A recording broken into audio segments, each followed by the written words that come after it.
Filipenses 1, del 3 en adelante, la palabra del Señor dice de esta manera: doy gracias a Dios siempre que me acuerdo de vosotros, siempre en todas mis oraciones, rogando con gozo por todos vosotros, por vuestra comunión en el Evangelio desde el primer día hasta ahora, estando persuadido de esto, que el que comenzó en vosotros la buena obra la perfeccionará hasta el día de Cristo. La palabra del Señor está bendecida.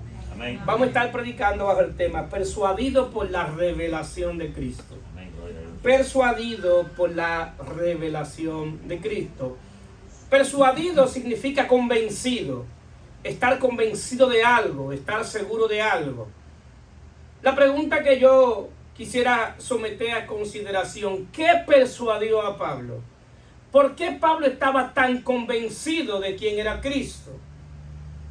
En todas las escrituras no hay un hombre que haya tenido el nivel de revelación que tuvo el apóstol Pablo.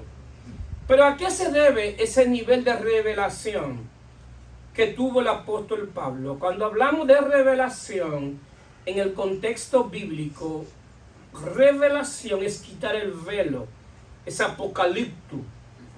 Y cuando hablamos de revelación, estamos hablando de que Dios te quite el velo.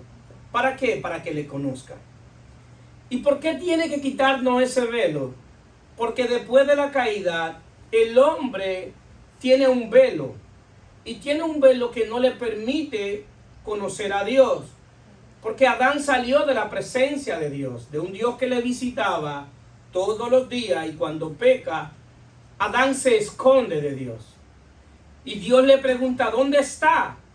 No porque Dios no sabía dónde él estaba, sino porque él había salido de la presencia de Dios. Y Adán intenta de esconderse de un Dios que todo lo ve. Y nos damos cuenta entonces que él no tenía conocimiento de quién era Dios. Y así es todo hombre nacido después de Adán, que no tiene conocimiento de quién es Dios. Entonces es necesario tener la revelación de Dios. Es necesario que Dios se le revele. Y de la manera que Dios se le revela a Pablo es en diferentes esferas y en diferentes dimensiones. Hay una revelación que Pablo tiene de Dios, es cuando es llevado al tercer cielo. Y Pablo dice que es llevado al tercer cielo y no sabe si fue en la carne o en el espíritu, pero fue a un lugar donde él dice que lo que vio ningún ojo lo ha visto, y lo que oyó tampoco nadie lo ha escuchado. Y esas cosas son las que Dios tiene preparado para aquellos que le aman. Entonces Pablo tiene una revelación sobrenatural de quién es Dios, pero también tiene una revelación doctrinal, porque la revelación nunca puede apartarse de la doctrina bíblica. Por eso la Biblia es nuestra fuente de conocimiento en términos doctrinal. Ningún conocimiento puede estar por encima de lo que enseña la Sagrada Escritura. ¿Cuántos dicen amén? Amén. Ningún conocimiento. Todo tiene que estar basado en lo que dice la Biblia. Ahora, en Pablo se le revela algo importante, y es cómo Dios hace justicia. Esa es la pregunta de los siglos, de los siglos, de los siglos. ¿Cómo Dios encuentra al hombre justo? Si el hombre, después que pecó, se convierte en injusto. Y por eso todas las religiones enseñan cómo el hombre puede hacerse justo delante de Dios.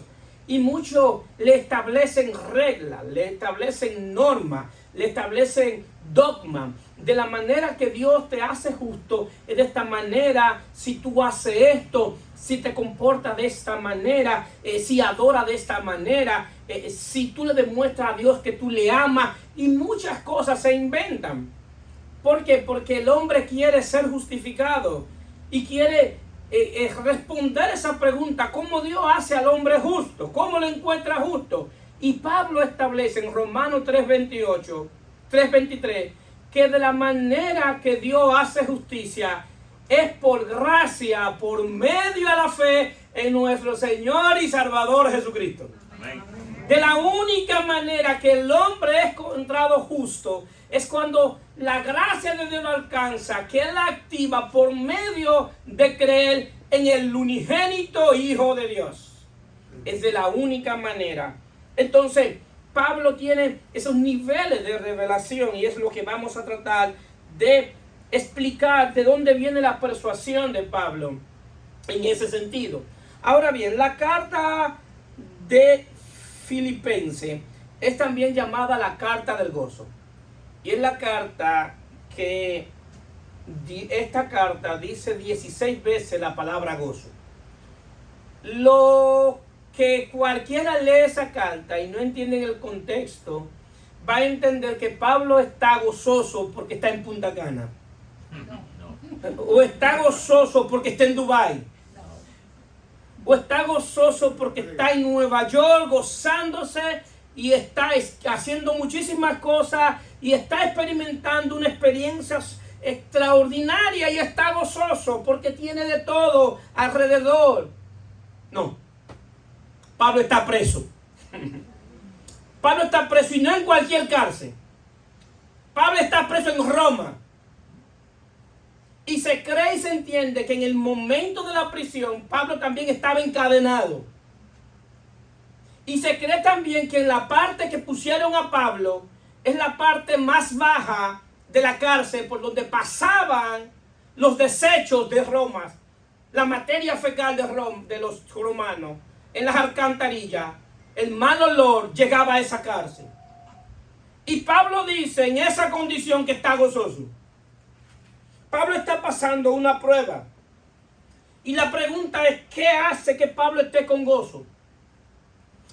Santiago 1:12 dice, hermanos míos, tened por sumo gozo cuando os halléis en diversas pruebas, sabiendo que la prueba de vuestra fe produce paciencia, mas tenga la paciencia su obra completa para que seáis perfectos y cabales, sin que falte cosa alguna. Santiago dice que en medio de la prueba debemos estar gozosos. Ahora, ¿por qué debemos estar gozosos? Bueno, el texto lo dice, porque las pruebas producen fe y la fe produce paciencia. Es decir, la prueba que nosotros tenemos en la vida diaria deben llevarnos a producir fe, aumentar nuestra fe, pero esa fe produce paciencia. Ahora bien, esa paciencia viene de un lugar. Y esa paciencia que nosotros podemos tener no nace en un vacío, nace en producto de la prueba. Pero esa paciencia es el resultado de esa prueba para los hijos de Dios, para aquellos que han creído en Jesucristo, es el producto de creer y confiar en las promesas de Dios. Cuando los hijos de Dios están pasando una prueba, esa prueba le produce una paciencia porque aunque está en un momento de prueba, de donde él se afinca, de donde él se apoya, es en la promesa que Dios le ha hecho a sus hijos. Y la Biblia habla de muchísimas promesas que Dios le ha dado. Y Dios le dio muchísimas promesas al pueblo de Israel. Le dijo, ustedes serán cabeza y no cola. Ustedes serán bendecidos. Tu simiente será bendecida. Ustedes, los graneros de ustedes serán bendecidas. Los animales van a ser bendecidos. Donde quiera que ustedes pisen, serán bendecidos. Ustedes no les van a coger prestado y van a prestar.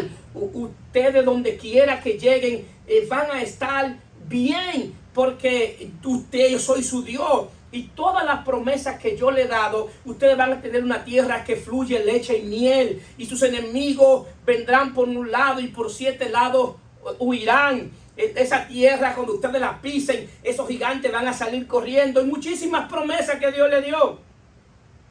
Las promesas estaban ahí. Pero ellos no pudieron disfrutar de las promesas. Porque su vida siempre fue una vida de desobediencia. Una vida alejada de Dios. Una vida que Dios le decía una cosa y ellos hacían otra. Es decir, que lo que hacía que ellos no alcanzaran la promesa era su vida de pecado y su rebeldía contra Dios. La promesa que estaban sobre la mesa, pero ellos no podían alcanzarla. ¿Por qué?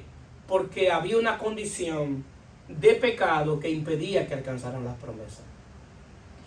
Pero bendito Dios en Cristo, que las Escrituras dice que todas las promesas de Dios son sí y amén en Cristo Jesús. Todas las promesas que Dios le dio a ellos, nosotros las recibimos ahora por gracia, por medio de la fe, por haber creído en Cristo. Ahora bien, si ustedes me dicen a mí, pastor, ¿y cuál sería la mayor promesa que tenemos dentro de ese cúmulo de promesas?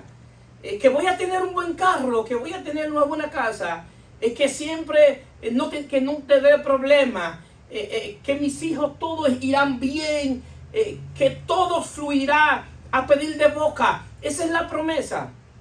No. La mayor promesa que Dios tiene para sus hijos es que le va a quitar el poder del pecado que tiene sobre el hombre. Esa es la mayor promesa. Y miren cómo lo dice 2 de Pedro 1:4, por medio de la cual nos ha dado preciosa y grandísima promesa, para que por ella llegase a ser participante de la naturaleza divina, habiendo huido de la corrupción que hay en el mundo por causa de la concupiscencia. Es decir, que lo que hace que yo no pueda servirle a Dios, lo que hace que mi vida sea miserable en términos espirituales, lo que hace que yo no pueda soportar la prueba, es el pecado que mora en mí. Pero Dios da una promesa para aquellos que han creído en Cristo Jesús, que son participantes de la naturaleza divina. Que vamos a ser participantes de lo que es Dios en términos espiritual. No es que somos dioses, pero tenemos facultades que solamente Dios la tiene. Vamos a poder ser fuertes porque le servimos a un Dios fuerte. ¿Cuánto lo creen? Amén. Vamos a poder ser sabios porque le servimos a un Dios sabio. Vamos a poder tener conocimiento espiritual porque le servimos a un Dios de ciencia y de conocimiento. Vamos a poder tener paz porque le servimos a un Dios de paz. Vamos a poder danzar en medio de las situaciones sabiendo que nuestra esperanza es producto de nuestra fe en nuestro Señor y Salvador Jesucristo. Entonces, el ser participante de la naturaleza divina es de manera experimental, porque ya somos participantes el día que vino el Espíritu de Dios a morar en nosotros, pero debemos participar de eso. Debemos participar de esa naturaleza. ¿Para qué? Para poder soportar los embastes de la vida. La vida no es lineal. La vida es curvilínea. Muchos de nosotros quizás vinimos aquí con una mentalidad de que todo iba a ir bien, de que vinimos de nuestro país y íbamos a estar flotando sobre el dinero. Pero vinimos aquí y nos topamos con otra realidad. ¿Cómo es la vida de aquí? Que te lleva a una vida que tú tengas que producir más, hasta trabajar más y llega a enfermarte y puede acumular dinero, y el día que te enfermas, ni el dinero que tú tienes no es suficiente para comprar tu salud. ¿Cuántas veces venimos como familia y aquí la familia se destruye? Los hijos se van por un lado y a los hijos comienza a adoptar la que se vive aquí. Y todos pensábamos que el día que nos casáramos la vida iba a ser color de rosa. Y hemos vivido en la vida como en un cuento de hadas, pero nos topamos con una realidad que la vida no es un cuento de hadas, que nos topamos con realidades y nos pasan cosas que nunca pensamos que nos podían pasar. Y nos topamos con esa realidad. ¿Por qué? Porque nuestra mente siempre ha estado fluctuando en la fantasía. La vida no es una fantasía. Hay cosas en la vida que te chocan de tal manera que tú no sabes cómo te va a parar. Pero bendito sea Dios en Cristo, que aquellos que estamos en Cristo tenemos la esperanza de que le servimos a un Dios vivo. ¿Cuánto lo creen? Amén. Que en esos momentos difíciles nos va a dar la fortaleza para mantenernos firmes en medio. Y estaremos llorando, porque aquí se vale llorar. La diferencia es que los que están en Cristo lloran como los que tienen esperanza. Amén. Que el Dios que les sirven está vivo. Y aunque estemos en el lodo, aunque estemos en el polvo, de ahí Dios nos va a sacar. Dios saca a sus hijos de ahí. Y si no nos sacan, su gracia es suficiente para que podamos soportar esa situación. Entonces, vemos entonces el gozo de Pablo. Y vemos que Pablo tiene un gozo estando en prisión. Y tiene el gozo porque su fe está siendo a prueba. Pero la mayor expresión del gozo que Pablo tiene, yo creo que lo contesta Filipenses 1:21. Y Pablo dice así: porque para mí el vivir es Cristo y morir es ganancia. Para Pablo la razón de su existencia era Cristo. Para Pablo su respirar era Cristo. Su pensar era Cristo. Su vivir era Cristo. Al punto que morir era ganancia, porque estaba en Cristo. Sí, no solamente es creer en Cristo, es que Cristo sea tu Señor hasta que llegue a ser tu propia vida. Que tu respirar, tu sentir, tu mover sea Él. Porque en Él vivimos, en Él somos y en Él caminamos. El hombre fue creado en Cristo. Porque dice que todo fue creado por Él y para Él. Tú fuiste creado para Cristo. Fuimos creados para Él. Para Dios mostrar su gloria en el hombre, en Cristo. Esa es la razón de nuestra existencia. La razón que la gente que no conoce a Cristo está buscando, la razón de su existencia en fama, en dinero, en lujo, en cosas materiales, es porque quiere llenar un vacío que solamente Dios lo puede llenar. Solo Dios puede llenar ese corazón vacío que tiene el hombre. Y es en Cristo Jesús. Porque hay un espacio en nuestros corazones que fue creado y diseñado para que sea habitado por Cristo. Amén. Para que habite Cristo por la fe en vuestros corazones. Amén. Arraigados y cimentados y en amor, seamos plenamente capaces de comprender el amor, la anchura y la dimensión del Dios que nos creó. Amén. Solamente si Cristo es capaz de habitar en nuestros corazones, somos capaces de comprender y entender la razón de nuestra existencia. Entonces, ese gozo que Pablo tenía era el producto, era un fruto del Espíritu. Pero ese fruto del Espíritu era el resultado de su unión con Cristo. Al estar unido a Cristo, tenía gozo, porque eso lo produce el Espíritu de Dios. Es algo sobrenatural y es algo que se produce de adentro. Es algo que no tiene que ver con lo que está sucediendo afuera, porque lo que pasa es que lo que está sucediendo afuera es menor que lo que está sucediendo dentro para los que están en Cristo. Porque los que están en Cristo saben que aunque este cuerpo físico se va deteriorando, pero nuestro hombre interior se va renovando día a día. Este hombre interior sabe que la presencia de Dios está en él y que tiene un depósito. El asunto es que nosotros entendemos que somos un cuerpo que tenemos un espíritu. No. Somos un espíritu que tenemos un cuerpo. Amén. Y nosotros, inteligentemente, cuidamos nuestros cuerpos físicamente. Y veo que todos vinimos hoy bien vestidos, bien elegantes. Y quizás muchas fueron al salón ayer. Y fueron porque venían para la iglesia y se pusieron cómodos. Y está bien. Eso está bien. Ahora bien, si nosotros cuidáramos nuestra vida espiritual como cuidamos la física, nuestra historia fuera otra. ¿Cuánto lo creen? Amén. Nuestra historia fuera otra. Porque el resultado de lo que hemos vivido y de lo que muchas veces estamos pasando es porque no hemos cuidado nuestro cuerpo espiritual. Es porque hemos hecho cosas que no tenemos que hacer. Hemos visto cosas que no tenemos que ver. hemos hecho cosas que al final nos llevan a la perdición. ¿Cuántos están aquí? Amén. ¿Por qué? Porque no hemos cuidado nuestro cuerpo espiritual. Desde que yo entendí que lo que más importante yo tengo es mi cuerpo espiritual, porque nuestro cuerpo espiritual es eterno, el cuerpo no. Lo que está aquí, el día que partamos de este mundo, hay dos lugares, un lugar de reposo y un lugar de tormento, porque el alma no muere, porque el alma tiene eternidad, porque dice la Biblia que Dios puso eternidad en ella. Entonces, como procedemos de un Dios eterno, tenemos eternidad en el alma. Esa es la razón que muchas mujeres andan haciéndose cirugías porque quieren lucir siempre joven, porque nadie quiere llegar a la vejez, y bendito todo aquel que ha llegado a la vejez, porque acumula experiencia y Dios le añade sabiduría. Y es un privilegio llegar a la vejez y ver a sus hijos crecer, ver a sus nietos, ver a sus bisnietos.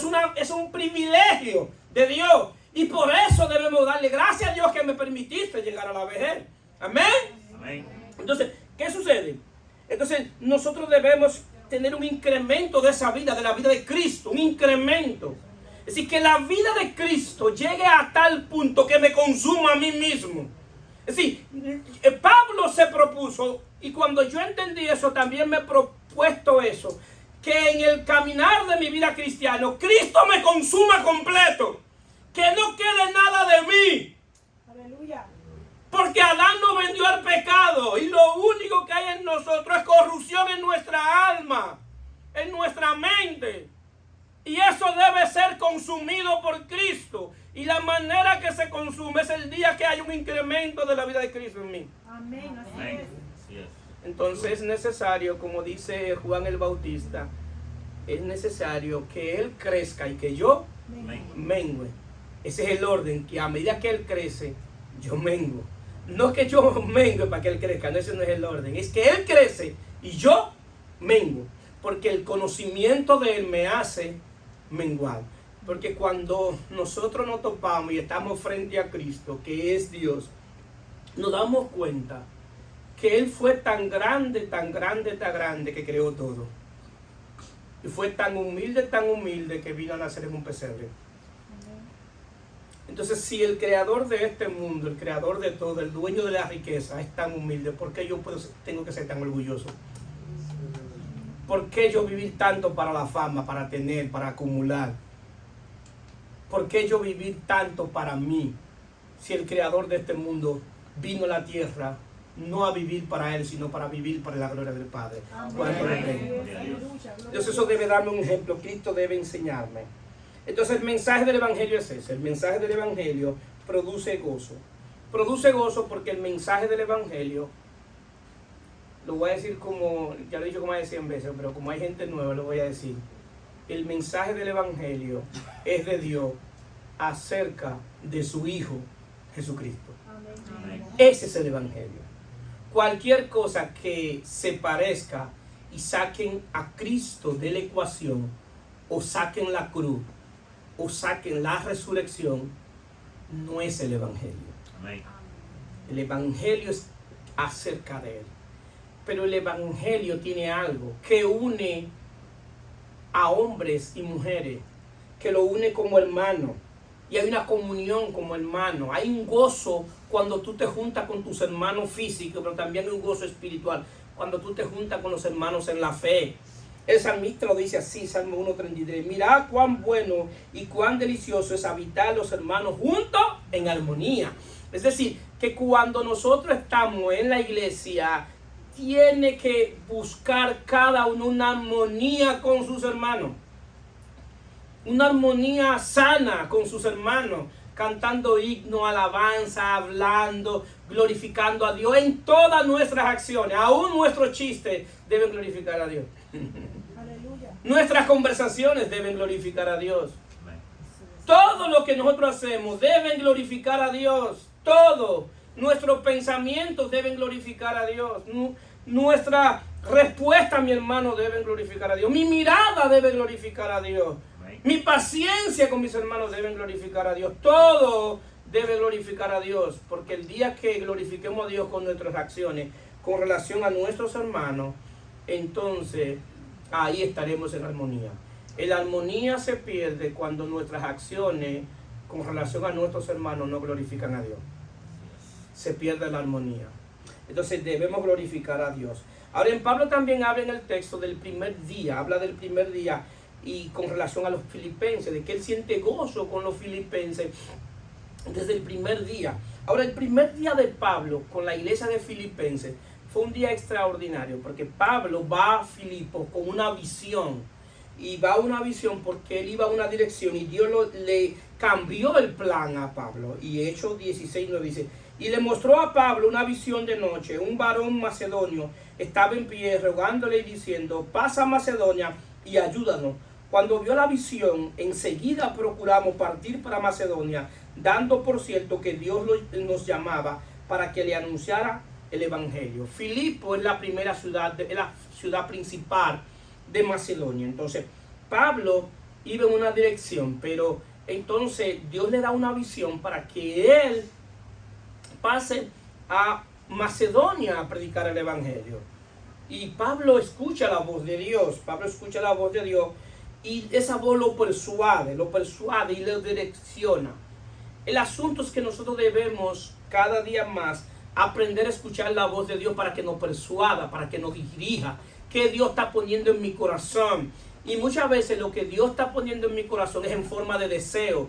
Muchas veces Dios te pone en el corazón: ve a la iglesia hoy, ve al estudio, ponte a orar, ponte a hacer esto. Es lo que Dios te está persuadiendo para que haga. Pero ¿qué pasa? Que nosotros tenemos tanto afán en este mundo que aún escuchando la voz de Dios no nos dejamos persuadir por la voz de Dios. ¿Cuántos están aquí?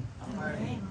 ¿Por qué? Porque entonces lo que yo hago es que busco una alternativa a lo que Dios ha puesto en mi corazón. Y la voz de Dios, usted no la va a escuchar siempre audible. Dios puede hablar audible. Yo no voy a limitar a Dios. La voz de Dios no siempre tú la vas a escuchar, la vas a entender por la Biblia, que también la puede entender. La voz de Dios muchas veces, o casi siempre, te lo pone en pensamiento y en deseo. Y Dios, cuando Dios te está poniendo un pensamiento, un deseo de hacer cosas espirituales, Dios te está hablando. Dios te está hablando. Lo que pasa es que no escuchamos la voz de Dios. Y Juan 10:27 dice: mis ovejas oyen mi voz y yo la conozco y me siguen. Y yo le doy vida eterna y no perecerán jamás, ni nadie la arrebatará de mis manos. Es decir, que yo debo aprender a escuchar la voz de Dios. Pablo escuchó la voz de Dios en una visión. Dios no le habló audible a Pablo. Fue la visión que él vio. Y él sabía que... ¿Y cómo él sabía que Dios le estaba hablando? ¿Por qué? Porque se había ejercitado escuchando la voz de Dios. Entonces yo necesito ejercitarme escuchando la voz de Dios. Escuchando lo que Dios me está diciendo, lo que Dios me está hablando, hacia donde Dios me está dirigiendo. Y Pablo se dirigió donde había necesidad de que se le predicara el evangelio. Pero así mismo, como en ese momento había necesidad en Filipo de que se le predicara el evangelio, así mismo, alrededor de nosotros hay muchas personas que tienen necesidad de que nosotros le prediquemos el evangelio de Dios acerca de su Hijo Jesucristo. Amén. Sí. Mucha gente quiere ir a las naciones a predicar el evangelio. Y gloria a Dios, vaya a las naciones. Pero fácilmente usted tiene un extranjero al lado suyo que es de las naciones. Predique el evangelio a ese extranjero. Que si usted es dominicano y le predica a su vecino mexicano, usted está predicando el evangelio a México. Porque fácilmente ese mexicano va un día a México y le predica a los mexicanos. Y usted fue a México de manera figurativa. Lo que pasa es que nuestro corazón está diseñado para buscar grandeza. Y quizás nadie me va a ver predicándole a mi vecino. Porque no hemos entendido el evangelio. No hemos entendido que este evangelio tiene que anunciarse en todo el mundo y hasta los últimos confines de la tierra. Porque llegará un día llegará en que toda rodilla se doblarán y toda lengua confesará que Jesucristo es el Señor. Amén. Ese día va a llegar. Amén. Yo no sé cuándo, pero ese día ténganlo por seguro que va a llegar. Y estoy persuadido y seguro que va a llegar porque Dios lo dice en su palabra. Amén. Y yo le creo a Dios. Amén. Yo creo en lo que Dios dice. Amén. Y el problema es que muchos querrán decir, y dice que se pondrán de rodillas, se postrarán delante de Él, reconociendo que es Jesucristo. Y quizás muchos no estén físicamente, será espiritual, y se darán cuenta que estuvieron en la tierra y perdieron el tiempo todos los días de su vida, porque nunca se pusieron en su corazón servirle a Dios. Nacieron en las tinieblas, vivieron en las tinieblas, y el día que partan de este mundo, vuelven a las tinieblas. La vida no tuvo sentido. Perdieron su tiempo, perdieron la vida, perdieron todo atrás de cosas materiales, sin entender que nosotros fuimos creados para vivir para la alabanza de la gloria de su gracia en Cristo Jesús. No entendimos la razón de nuestra existencia. Entonces Pablo habla del primer día, de un día físico. Ahora bien, a mí me gusta más el día que Pablo habla, porque Pablo habla de un día físico que estuvo con ellos, que se conoció cuando pasó a Macedonia. Entonces, y es lo que Pablo dice en Efesios, porque muchos de nosotros entendemos que usted conoció a Dios el día que vino a la iglesia. O usted conoció, o Dios estuvo interesado en usted, mejor dicho, el día que usted vino a la iglesia y le predicaron. No. Ese fue en la tierra. Pero desde el eterno ya Dios estaba pensando en ti. Antes de tú nacer ya Dios estaba pensando en ti. ¿Cuántos lo creen? Amén. Antes de nacer ya Dios estaba pensando en nosotros. Dice Efesios 1:4, según lo escogió Él antes de la fundación del mundo, para que fuésemos santos y sin mancha delante de Él, en amor habiéndonos predestinado para ser adoptados hijos suyos por medio de Jesucristo, según el puro afecto de su voluntad, para la alabanza de la gloria de su gracia, lo cual nos hizo acepto en el amado. Dios, antes de que creara al hombre, dijo: yo voy a crear un hombre, pero yo lo voy a crear, y la manera que yo lo voy a hacer, yo lo voy a predestinar, porque Él se me va a esconder, Él me va a fallar, pero yo lo voy a predestinar para yo encontrarlo en mi hijo. Yo lo voy a encontrar, pero de la manera que yo lo puedo encontrar es por medio de mi hijo, y en mi hijo yo lo voy a encontrar. Y por eso es que somos aceptados en Él. Somos aceptados por la obra consumada y perfecta en la cruz de Jesucristo. Amén. Somos aceptados por la única obra que Dios ha determinado para aceptar al hombre. Es por creer que Cristo murió por mí, para el perdón de mis pecados. Y por yo creer que Cristo murió por el perdón de mi pecado, yo soy aceptado en Él. La Biblia enseña que estábamos lejos de Dios, estábamos lejos de la ciudadanía de Dios, éramos rebeldes contra Dios, éramos enemigos de Dios en nuestra mente. No teníamos nacionalidad, porque los judíos tenían nacionalidad, eran judíos, eran hebreos, tenían nacionalidad. Pero nosotros no teníamos, los gentiles no teníamos nacionalidad, no teníamos Dios. Pero lo peor de todo era que no teníamos ni fe ni esperanza. Ni fe ni esperanza. Pero nuestra fe es Cristo y nuestra esperanza es Cristo. Aleluya. Bendito sea Dios en Cristo. Esa es nuestra fe y nuestra esperanza. Y Cristo es puesto para que creamos en Él. Para Dios aceptarnos en Él. Y somos aceptados no porque pertenezco a una denominación. Yo soy aceptado porque creí en Jesucristo. Amén. Por la obra de Él. Es maravilloso la gracia de Dios. El yo saber cómo lo que yo era, lo que yo hacía, lo que yo vivía. Y venir delante de un Dios tan bueno, que Él me ve y no ve nada bueno en mí. Y Isaías dice que nuestras mejores obras son como trapos de inmundicia delante de Dios. Así que todas mis obras buenas que yo hacía, que no estaban mal, todas esas obras para Dios no eran suficientes para salvarme. No. Y lo que Dios tiene que hacer es, para salvarme, computarme el sacrificio de Cristo como que yo lo hice. Como que fui yo que fui a la cruz. Como que yo fui que morí. Porque ese sacrificio Él me lo imputa a mí por gracia, por medio de la fe. Y Él me considera justo delante de Él, porque Él creí en el único justo que ha pisado la tierra, que es nuestro Señor y Salvador Jesucristo. Amén. Por creer en Él es que somos salvos por gracia. Entonces fuimos aceptados en el amado. Entonces, Pablo está persuadido de una obra que Dios hace en el hombre escogido. Pablo está persuadido de esa obra. Lo bueno de la Biblia es que la Biblia se explica a sí misma. Sí, a veces nosotros nos complicamos, pero la Biblia es extraordinaria, porque tú lees la Biblia y hay algo que tú no entiendes en un texto, tú lo puedes entender en otro. Y la Biblia se explica a sí mismo. Entonces, ¿cuál es esa buena obra que Dios quiere hacer? Porque Pablo habla de una buena obra. ¿Y cuál es esa buena obra? Bueno, esa buena obra, quien la contesta es Romanos 8:28. Dice, y sabemos que a los que aman a Dios todas las cosas le ayudan a bien. Esto es, a los que conforme a su propósito son llamados. Porque lo que antes conoció, también predestinó para que fuesen hechos conforme a la imagen de su Hijo, para que Él sea el primogénito entre muchos hermanos. Y a lo que predestinó, a esto también llamó. Y a lo que llamó, a esto también justificó. Y a lo que justificó, a esto también glorificó. Pablo está diciendo que Dios tenía un propósito, Dios tenía un anhelo. Dios tenía un anhelo en su corazón, y era tener muchos hijos.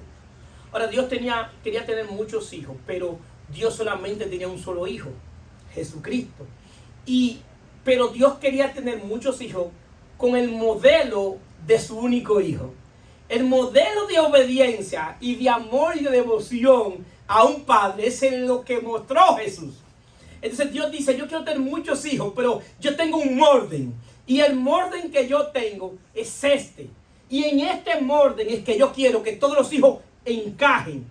Quien no encaja en este modelo, en este orden, entonces va a tener problemas, porque yo lo predestiné para que sea conforme a la imagen de mi único hijo. Entonces, el modelo es el propósito eterno de Dios en Cristo, que tener un modelo de obediencia de hijo.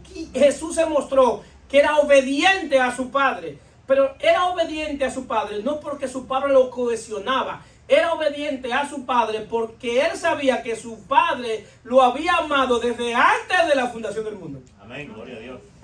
Pero ese mismo amor que Dios tiene con su único hijo es el mismo amor que tiene con nosotros, que nos predestinó para que fuésemos hechos a la imagen de su hijo. Bendito sea su nombre. Amén. Entonces es el propósito. Ahora bien, él dice que para los que aman a Dios todo obra para bien. Y en Gálatas 4:19 dice, hijitos míos, porque quiero que por quienes vuelva a sufrir dolores de parto hasta que Cristo sea formado en vosotros. Es decir, que Dios tiene una obra, y la obra que quiere es formar la imagen de su Hijo en nosotros, es que Cristo sea formado en vosotros. Y en esa obra que Dios quiere hacer para que Cristo sea formado en nosotros, es que vienen las situaciones. Porque la pregunta es, porque Él dice, para los que aman a Dios todo obra para bien. Y la pregunta de alguien que esté pasando un proceso, una prueba, una dificultad, ¿cómo eso puede obrar para bien? El pastor, yo perdí mi negocio, ¿y cómo eso puede obrar para bien? Explíquemelo. El pastor, yo perdí a un hijo o una hija, ¿cómo eso puede obrar para bien? Pastor, yo me enfermé, ¿y cómo eso puede obrar para bien? Caí en bancarrota, perdí mi casa, mi carro, mis hijos no le quieren servir a Dios, están en vicio, están haciendo cosas malas. ¿Cómo puedo eso obrar para bien?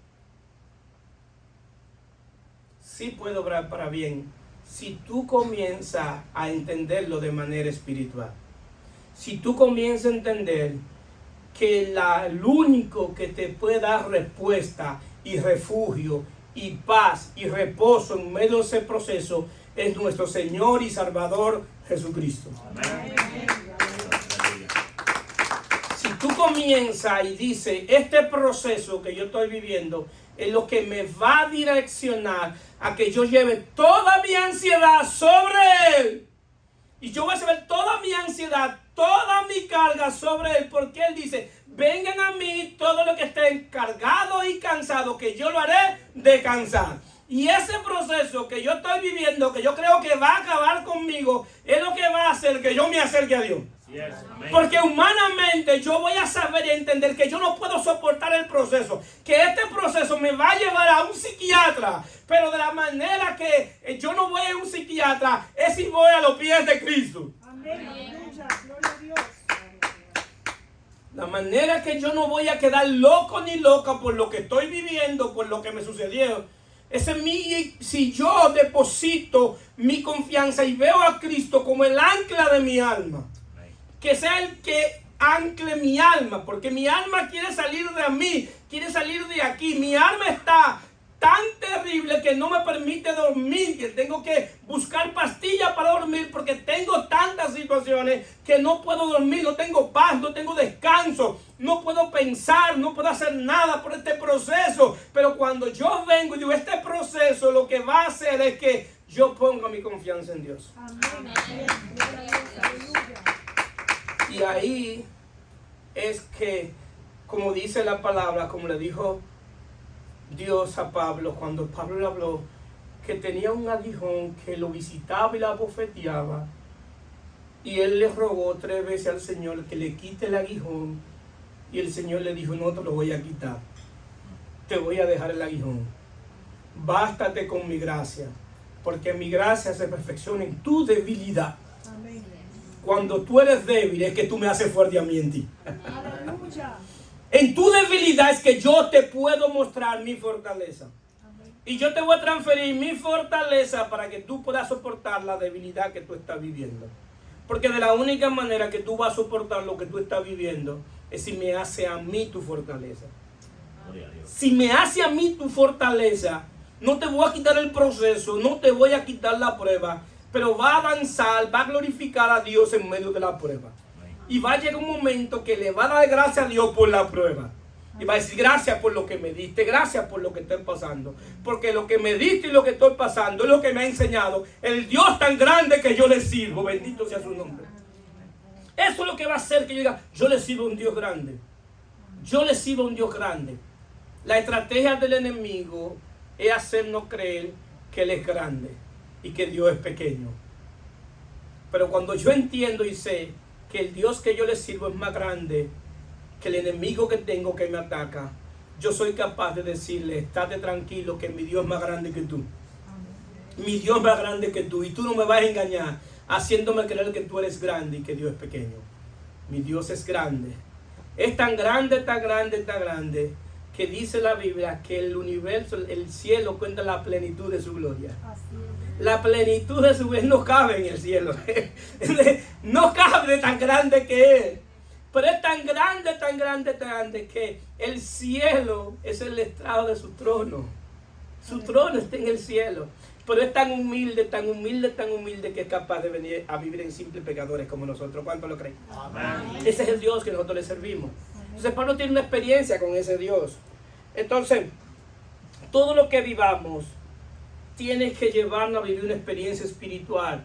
Si nosotros lo que estamos viviendo hoy solamente lo calculamos de manera humana, de manera material de lo que estamos pasando, entonces eso me va a frustrar. No he entendido nada. Todo lo que me pase, la prueba que estoy viviendo, lo que estoy pasando, tiene que llevarme a entender qué está pasando en lo espiritual. ¿Por qué esto me está pasando? Y quizás Dios no me dé la respuesta, pero sí me va a dar el fortalecimiento para yo estar en medio de la prueba. Pero siempre va a ser cuando yo lo busque de manera espiritual. Si la mayor pérdida para mí es lo material, entonces estoy perdiendo el tiempo. Lo mayor que yo tengo que buscar en el proceso es lo espiritual. ¿Qué Dios me está enseñando? ¿Por qué Dios lo está permitiendo? Y si lo está permitiendo Dios, tenga por seguro que va a obrar para bien. Amén. Aleluya. Va a obrar para bien. Amén. Amén. Entonces, en esa experiencia personal también Pablo se le revela que él depende de Dios. Que él es dependiente de Dios. Porque Pablo está en Filipo, pero ahí conoce a Lidia. Lidia, dice en Hechos 14, entonces una mujer llamada Lidia, vendedora de púrpura de la ciudad de Tiatira, que adoraba a Dios, estaba oyendo, y el Señor abrió su corazón de ella para que estuviese atento a lo que Pablo decía. Y cuando fue bautizada y su familia, nos rogó diciendo, si habéis juzgado que yo sea fiel al Señor, entra en mi casa. Es decir, Pablo está en Filipo, pero Pablo no tiene recursos. Pero va cerca de un río, encuentra a una mujer y le está predicando a otras mujeres y encuentra a Lidia. Lidia es una mujer pudiente. Y quien sostuvo a Pablo mientras estuvo en Filipo fue Lidia, porque era una mujer pudiente. Le rogó que se quedara en su casa y suplió sus necesidades. Y Pablo entendió que él dependía de Dios. Y hasta que nosotros no aprendamos a entender que dependemos de Dios. Usted no depende de un empleo, usted depende de Dios. El empleo es el medio que Dios le da. Pero aunque usted no tenga ese empleo, Dios le va a suplir. Si usted es hijo de Dios, si usted ha creído en Dios, Dios suple necesidades. Es decir, no das cuenta, Pablo se da cuenta que él era dependiente de Dios, que él es mi Dios, él es mi suplidor. Él es nuestro suplidor y es creer en Él, que Él es mi suplidor. Que hacer de eso, que esté en mi corazón, que eso me persuada.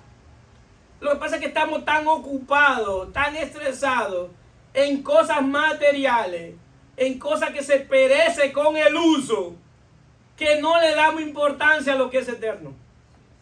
Es el negocio del capaperro.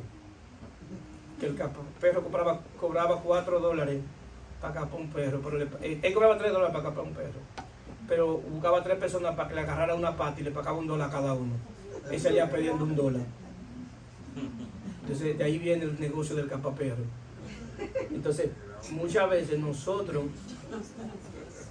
así, por eso ya me negocio del capaperro.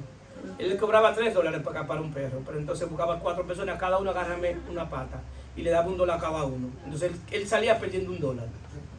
Si nosotros muchas veces en lo espiritual tenemos el negocio del capaperro, en lo humano, porque andamos atrás de las cosas, y llegamos a sufrir de ansiedad, de depresión, de muchísimas cosas.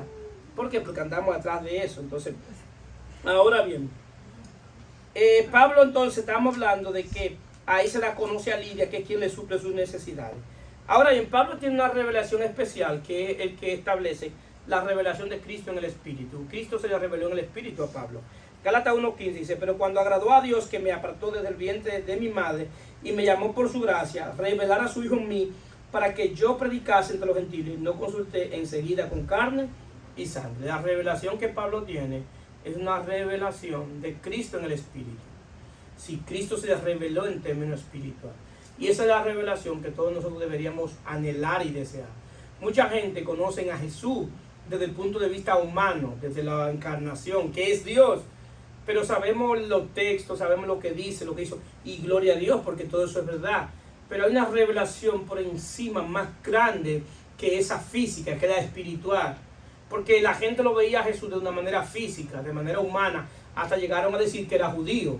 Perfecto, gloria a Dios, sí, es verdad, porque nació en una comunidad judía. Pero el Cristo es eterno, es Dios, es creador de todo, no tiene nacionalidad. Y ese es el Cristo que se nos debe revelar a nuestro espíritu. Pablo dice: si conociste a Cristo según la carne, ya no lo conocemos así. ¿Por qué? Porque ahora es espíritu. Entonces ese espíritu habla a mi espíritu, se comunica con mi espíritu, me hace ver, me hace entender. Puedo escuchar la voz en el espíritu, porque Él es espíritu. Dios es espíritu. Ahora, ¿cómo yo le puedo servir a Dios que es espíritu? Bueno, desde mi cuerpo espiritual, porque Él es espíritu. Entonces Pablo tiene esa revelación. Y esa revelación, Pablo comienza a revelársele, Dios comienza a revelársele a Pablo desde su conversión.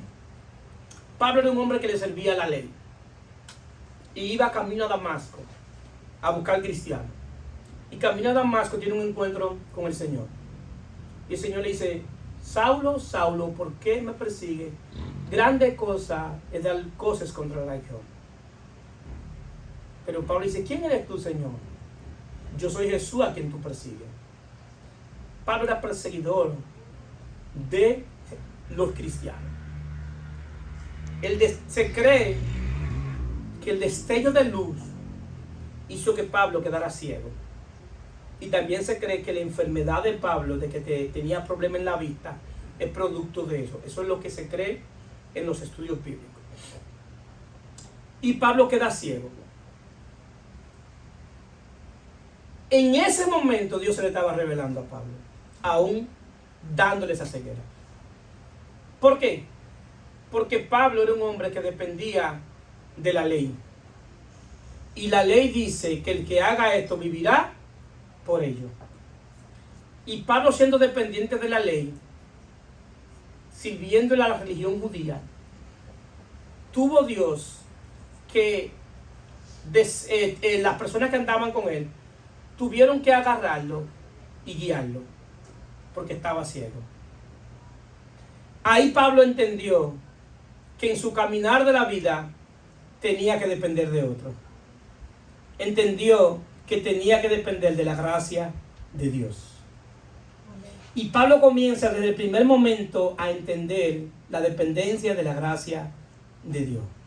Y por eso Pablo entiende qué es estar ciego. Y por eso Pablo dice que sea alumbrado vuestro entendimiento para que podamos ver. ¿Por qué? Porque mientras él estuvo ciego de manera física, no veía lo que estaba delante. Y en ese trayecto lo llevan donde a la casa de un hombre llamado Ananías, que es quien ora por Pablo para que devolverle la vista. Pero quizá lo más impactante para Pablo no fue haber encontrado esa luz que le habló. Quizá no fue que lo llevaron de la mano. Quizá lo más impactante para Pablo fue cuando Ananías lo vio y le dijo: hermano Pablo,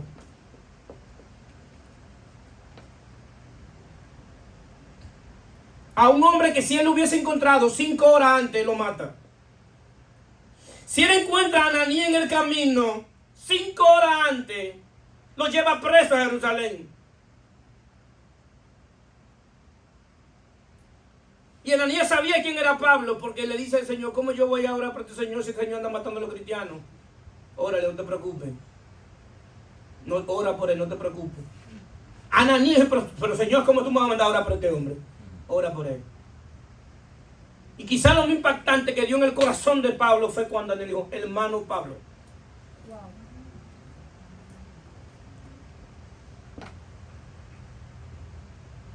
Pablo quizá entendió lo que es Dios, cómo Dios puede cambiar el corazón de un hombre.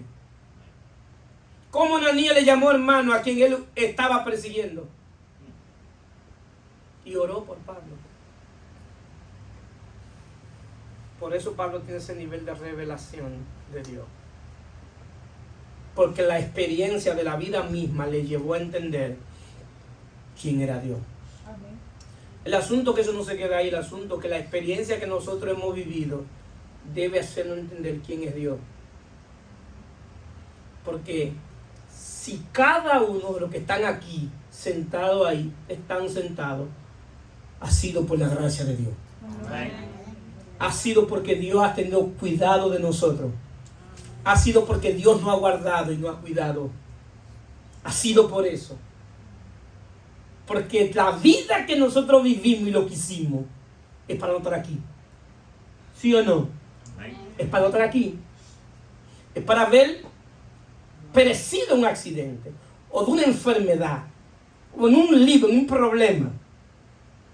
Pero ahí la gracia de Dios en el mundo estaba detrás de nosotros. Aleluya. Si esa experiencia que yo tuve con Dios, de saber lo que hacía y lo que vivía, y saber y encontrar que Dios me alcanzó, porque no fue que yo busqué a Dios, fue que Dios me encontró. Aleluya. Porque Dios nunca ha estado perdido, el que estaba perdido era yo. Amén. Lo que estábamos peleando nosotros. No es que yo voy a buscar a Dios. No. Es que Dios anda detrás de ti para encontrarte, porque el que está perdido somos nosotros. Entonces, Dios nunca ha estado perdido. Nosotros sí. Entonces, Dios nos alcanzó, nos encontró y nos encontró en Cristo. Y nos alcanzó en Él. Bendito sea su nombre. Entonces, esa experiencia debe hacer que tú te vayas de aquí con un deseo de decirle: yo quiero servirle a ese Dios. Que aún en el mundo, que aún sin yo servirle, Él me ha guardado. Su gracia me ha perseverado. Aún sin yo amarle, aún sin yo hacer nada por Él, aún sin yo pedirle, ese Dios me ha guardado. Yo debo salir con el corazón diciéndole: ese Dios es digno de alabanza, ese Dios es digno de adoración, ese Dios es digno de exaltación, ese Dios es digno de que yo le sirva. No es cualquier Dios que yo le estoy diciendo que le sirva. Aleluya. Entonces esa experiencia, Cristo debe ser revelado a nuestro espíritu para que sea formado. para que sea formado Él en nosotros, para que haya un incremento de la vida de Él. Pero eso no se queda ahí. Después que Él es revelado, formado, debe ser manifestado. Manifestado en amor, gracia, paciencia, misericordia y en bondad. Si todo lo que Él es, yo debo manifestarlo hacia los demás. Porque es para eso que Él es revelado, formado y manifestado. No es para que nos encerremos en 4 paredes a cantar coritos, y gloria a Dios por los coritos. Pero no es para eso, no es para eso. Es para que a quien tú lo veas le amas, aunque piense igual y no piense igual que tú. Para que tú tengas bondad con la gente, para que tú tengas misericordia con la gente, para que tú tengas paciencia con la gente, para que la gente vea a Dios a través de ti. Okay. Para eso, ese es el propósito. Ese es el propósito de formar el Hijo en nosotros. Aleluya. No es para que nos metamos en un monasterio. No es para eso. Para que no nos pase como el hombre que se metió en un monasterio buscando la paciencia. Y duró 10 años en un monasterio buscando la paciencia, en un monte. Y estaba ahí buscando la paciencia con la naturaleza, porque la naturaleza le iba a enseñar a tener paciencia. Y se encontraba, ay, wow, qué paciencia yo tengo. Y cuando regresó a su país, lo montaron en un avión al lado de un muchachito que pasó el vuelo entero embromándolo. Y en un dice, ¿cómo vive ese muchacho? Se dio cuenta que el monte no le dio paciencia. Que él iba a tener paciencia cuando aprendiera a soportar al niño. Y el día que él soportara al niño, que se movía mucho, él iba a entender que iba a tener paciencia. Porque la vida en el Espíritu no se forma en un vacío. Amén. Entonces, así es que verdaderamente Cristo es formado. Cuando yo tengo paciencia con la pareja que Dios me puso al lado, cuando yo tengo paciencia con mi esposa, cuando ella tiene conmigo, amén. Cuando Dilce tiene paciencia con Edwin, alaba, cuando él tiene paciencia con Dilce, ahí es que verdaderamente la paciencia se forma en mí. Es decir, la paciencia no se forma, es en el momento, en la lucha, en la batalla, ahí se forma la paciencia. Amén, así es. Cuando tú quieres trallar, dices, no voy a trallar, me voy a calmar. Ahí como se forma la paciencia. Amén. Así es, queridos hermanos. Denle un aplauso a Cristo. Amén. Y para finalizar, Él habla también del día del Señor. El día del Señor aparece en el Nuevo Testamento, que también es llamado el día de Jesucristo, que Jesús también le llama en aquel día. Es lo mismo, el día del Señor. Jesús dijo en Mateo 7:21, no todo lo que me dice Señor, Señor entrará en el reino de mi cielo, sino el que hace la voluntad de mi Padre que está en los cielos. Muchos me dirán en aquel día, Señor, Señor, no profetizamos en tu nombre, y en tu nombre echamos fuera demonios, y en tu nombre hicimos muchos milagros. Entonces le declaré, nunca lo conocí, apartados de mí, hacedores de maldad. Ese es el día del Señor que aparece en el Nuevo Testamento, o el día de Cristo, en aquel día. Y el que quiera hacer la voluntad de Dios,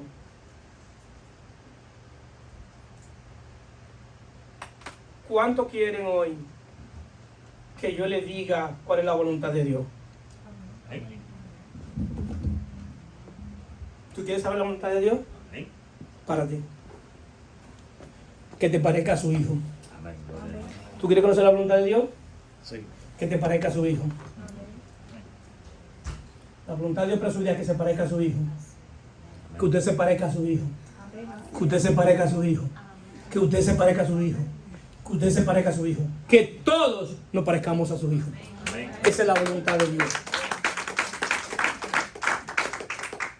Le profeticé. Amén. Se puede poner de pie.